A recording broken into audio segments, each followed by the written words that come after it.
Hi guys.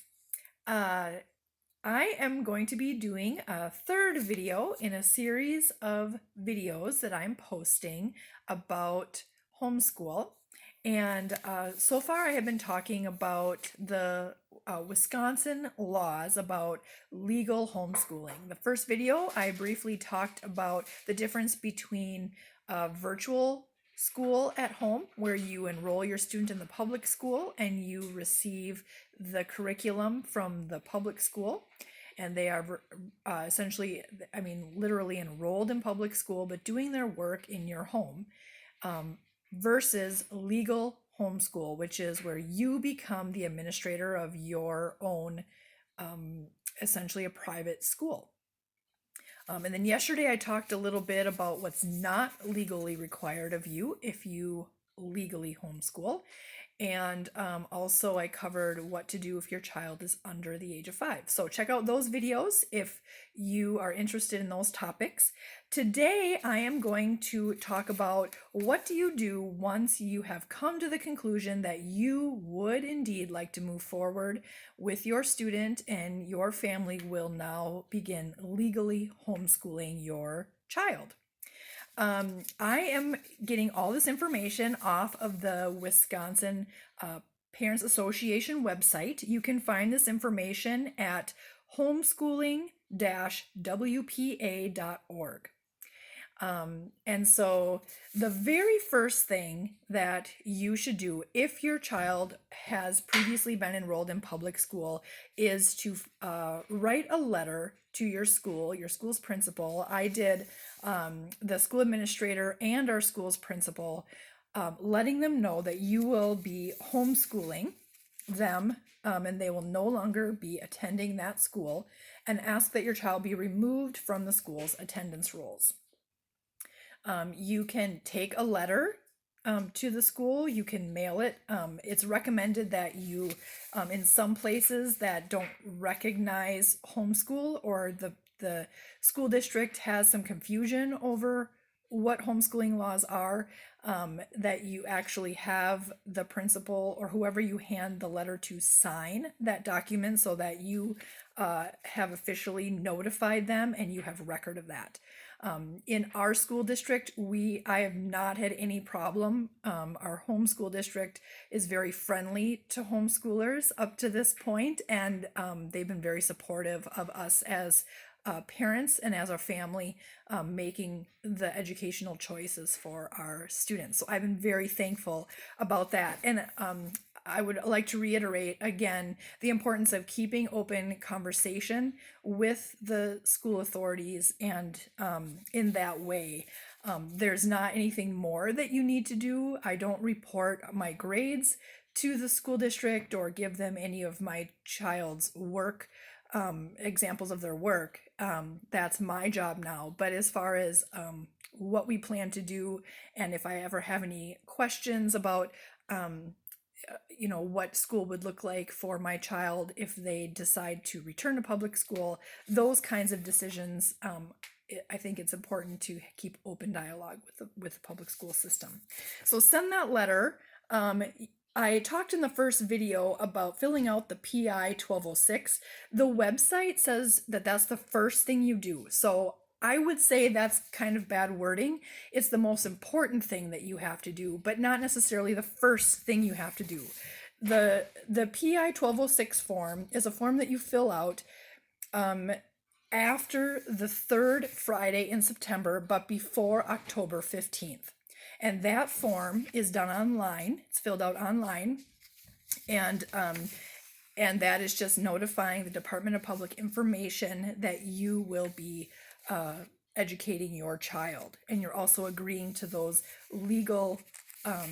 You're also agreeing to what entails legally homeschooling your child. It's basically you're saying, I will do these things to educate my child. So write a letter to the school district, to your principal. I would do the principal and the administrator. And then you also could let them know that you will be filling out the DPI, the form, when it's required of you later. The website, the Homeschooling WPA website, recommends that you also give a copy of that form to your school district.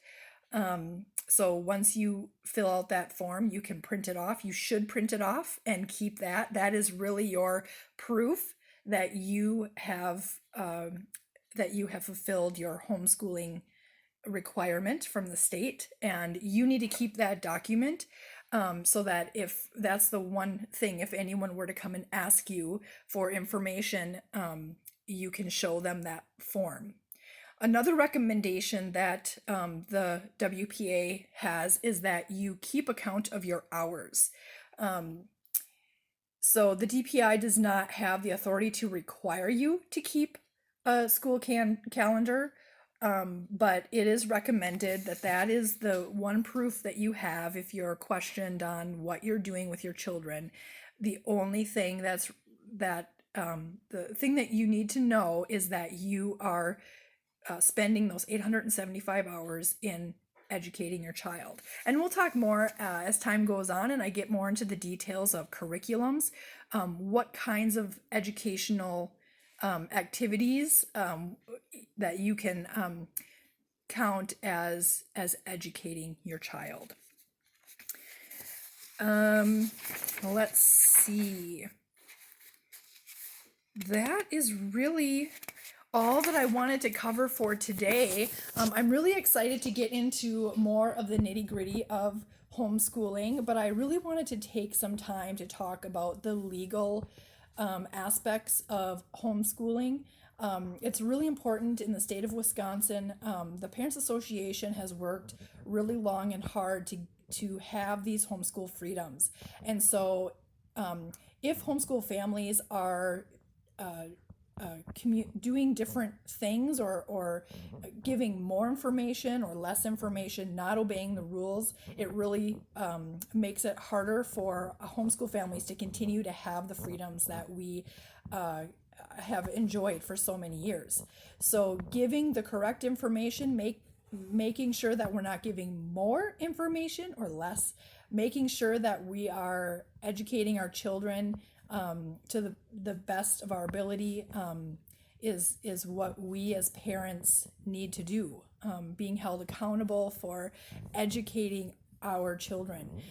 Studies have shown that homeschool children across the board test higher and are actually more socially capable than public school students. So I often get the question of what about socialization? Well, first I'd like to address that right now our socialization is limited. Our social opportunities and our activities has been limited, just like the kids in going to public school or private schools. So homeschool this fall most likely will not look the same as homeschooling during not a pandemic. So our kids are very involved in activities. Check with your community education centers or even your public schools. Right now in the state of Wisconsin, we enjoy many of the same opportunities as public school children. The law states that they cannot discriminate on homeschoolers. So we have been able to enjoy activities. For example, my kids have been involved in volleyball in the school system, soccer club in the area. My son has gone to chess club right in the school system. Wisconsin also allows up to 2 classes in your school district per semester without enrolling your child. I've not checked into that with our school district, but that's an opportunity that you could check into. So that would allow a student who's interested in participating in band or choir or art or home ec or computer science or any science class to be able to participate in the school district. And legally, the school district cannot deny a child unless the class is full. So so those are all things that are that are allowed and legal in the state of Wisconsin. So best of luck as you continue to look through the legalities of homeschool and decide if it's best for you and your child. I I think that you could spend some time looking at that Wisconsin Parents Association website. Again, that website is homeschooling dash, that's a hyphen, WPA.org. And you could definitely do Google searches. Another great place to look for legally homeschooling in all of the states, if you're from a different state, is hslda.org.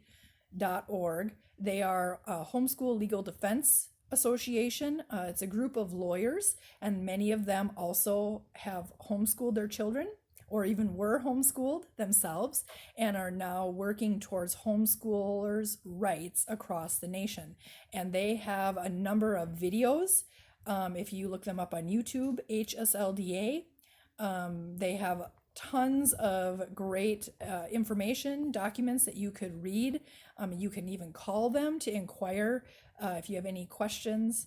Just so you know, the WPA in Wisconsin and the HSLDA do not get along very well. So they have argued for homeschool rights opposite each other, which is kind of interesting, but that has happened. So yeah, I think that is all for now.